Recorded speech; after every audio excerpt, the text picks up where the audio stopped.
فبأي آلاء ربكما تكذبان خلق الإنسان من صلصال كالفخار وخلق الجن من مارج من نار فبأي آلاء ربكما تكذبان رب المشرقين ورب المغربين فبأي آلاء ربكما تكذبان مرج البحرين يلتقيان بينهما برزخ لا يبغيان فبأي آلاء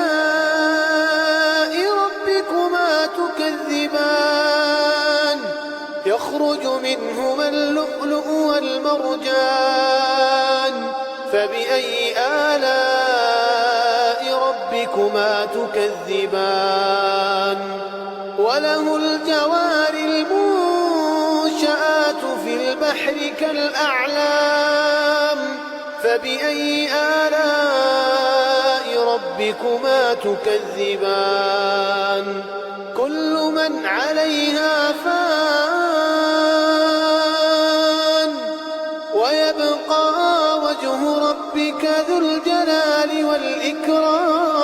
والإكرام فبأي آلاء ربكما تكذبان يسأله من في السماوات والأرض كل يوم هو في شأن فبأي آلاء ربكما تكذبان سنفرغ لكم أيها الثقلان فبأي آلاء ربكما تكذبان يا معشر الجن والإنس إن استطعتم أن تنفذوا من أقطار السماوات والأرض فانفذوا لا تنفذون إلا بسلطان فبأي آلاء ربكما تكذبان يرسل عليكما شواظ من نار ونحاس فلا تنتصران فبأي آلاء ربكما تكذبان